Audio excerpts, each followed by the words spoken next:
હું જ્યારે કહું કે શુદ્ધ પીવાના પાણીના અભાવે માણસોના મૃત્યુ થઈ રહ્યા છે ત્યારે તમે કોઈ ત્રીજા વિશ્વના દેશની કલ્પના ન કરતા હું એ દેશની વાત કરી રહી છું જે 2026માં પ્રવેશતાની સાથે જ વિશ્વનું ચોથા નંબરનું અર્થતંત્ર બની ગયું છે, જે દાવો કરે છે કે 2047માં એ વિશ્વની સૌથી અગ્રિમ પંક્તિમાં સર્વોચ્ચ સ્થાન પર હશે, જે દાવો કરે છે કે જે રાજ્ય સૌથી વધારે વિકસિત છે, અને આ જે સમાચારની વાત થઈ રહી છે એ ગુજરાત રાજ્યના પાટનગરમાં મુખ્યમંત્રીના નિવાસસ્થાન સચિવાલય, ગુજરાતની વિધાનસભા કે પછી ગુજરાતના રાજભવનથી જોજનો કિલોમીટર દૂરની વાત નથી, પાટનગર ગાંધીનગરની વાત છે અને છતાંય જે સમાચાર આવે છે એ વિચલિત કરનારા છે। દૂષિત પાણી પીવાથી થતા મૃત્યુ અને પછી સત્તાની લાપરવાહી બંને વિશે કરીશું શરૂઆતમાં વાત। નમસ્કાર, આપની સાથે હું દેવાંશી।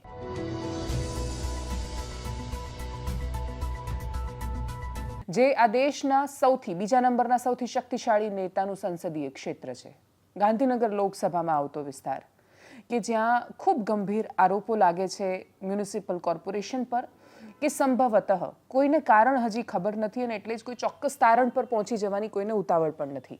માત્ર જે આરોપ લાગ્યા કે કઈ સંભાવના હોઈ શકે તો કે ગટરનું પાણી કદાચ મિક્સ થઈ ગયું હોય પાણીની એક લાઇનમાં અને ચેક કર્યા વગર એ પીવાનું પાણી સીધું જ મોકલી દેવાયું હોય રહીશોને માટે અને પછી ટાઇફોઇડનો રોગ છે, પાણીજન્ય રોગચાળો ફાટી નીકળ્યો અને ગાંધીનગરની સિવિલ આ બીમાર દર્દીઓથી ઉભરાવા માંડી। ફરક એ હતો કે અહીંયાના સાંસદ અમિત શાહ છે અને એટલે જેવી એમના સુધી રજૂઆત પહોંચી તરત જ ગાંધીનગરનું તંત્ર એક્ટિવ થયું અને સરકારે એમાં હસ્તક્ષેપ કર્યો।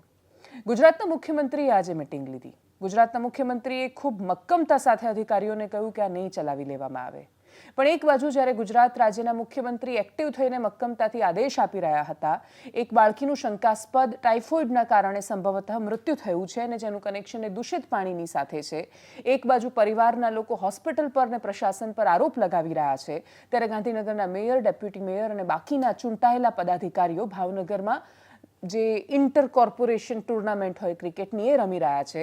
પ્રશ્ન પૂછવામાં આવે છે ત્યારે ડેપ્યુટી મેયર કહે છે કે મેચ તો અમે રમીશું જ, મેયર કહે છે કે બાળકીનું મૃત્યુ થયું એ એમનો વિષય નથી અને જે બેફિકરાઈથી સીધું જ કોંગ્રેસ પર ઢોળી દેવાની વાત કરે છે એ લોકો પાસે કોઈ પાયાના પ્રશ્નોના જવાબ નથી કે તમારી સરકારમાં, તમારા શાસનમાં થતી દરેક ઘટનાને તમે ક્યાં સુધી કોંગ્રેસ પર ઢોળતા રહેશો।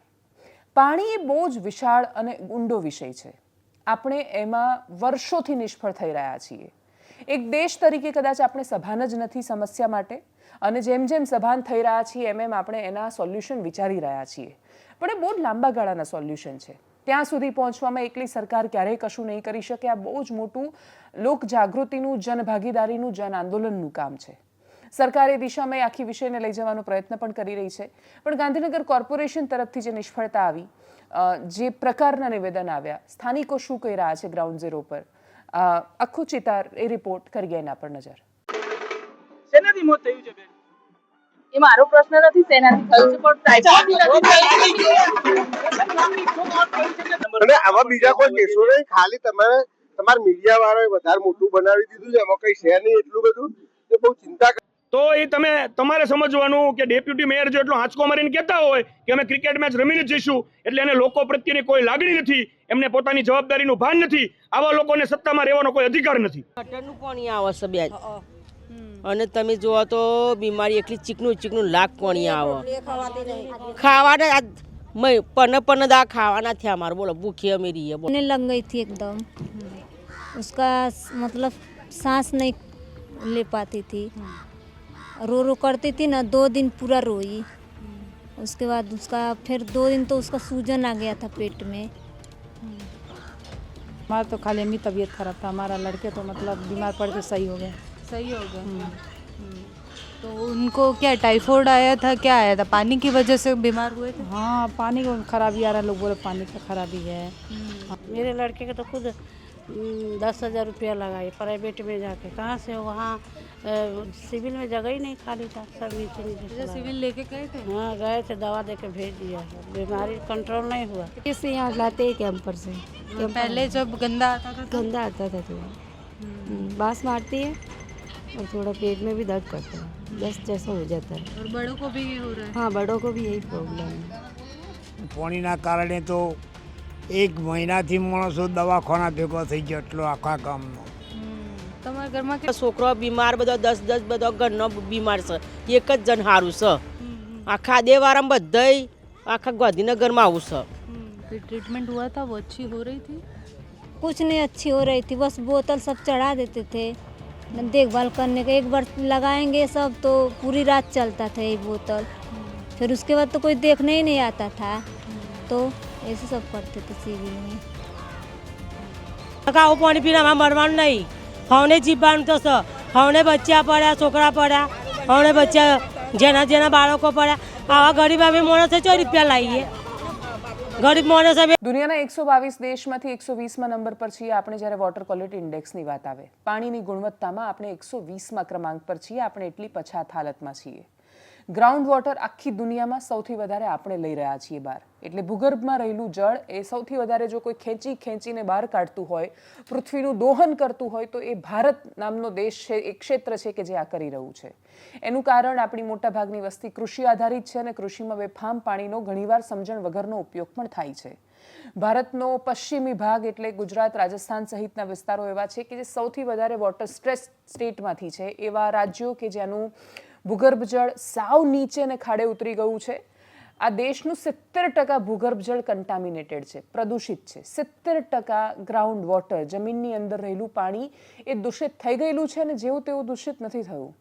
એની અંદર કાર્સિનોજેનિક તત્વો છે, એટલે ઝીંક અને ફ્લોરાઇડ જેવા તત્વો છે કે જે પાણીમાંથી મળી આવે છે. એનો મતલબ કે પાણી પીવાથી કેન્સર થવાની પૂરી સંભાવના છે અને એ સિવાય અનેક જીવલેણ રોગ છે કે જેનો જોખમ સતત માથા પર તોડાતું હોય છે. અમદાવાદ શહેર હોય કે ગુજરાત રાજ્યના કોઈ પણ મહાનગર, એટલે આપણે આપણી નદીઓ નર્મદાને, તાપીને અને મહીસાગરને કાઢી દઈશું તો આપણી પાસે પીવા માટે કોઈ પાણી જ નથી. એટલે આપણે એ નદીઓના પ્રતાપે જીવી રહ્યા છીએ. અમદાવાદના પશ્ચિમમાં અનેક પોશ વિસ્તારમાં રહેતા માણસો જેના સુધી નર્મદાનું પાણી નથી પહોંચ્યું, એ કરોડો રૂપિયાનો ટેક્સ ભરે છે પણ કોર્પોરેશન એમને નર્મદાનું પાણી નથી આપી શકતું. એ જ્યારે ગ્રાઉન્ડમાંથી, પેલા બોરમાંથી પાણી કાઢે છે, સાવ તળિયે બિલ્ડરોએ પણ બેફામ બોર કરી રાખ્યા છે.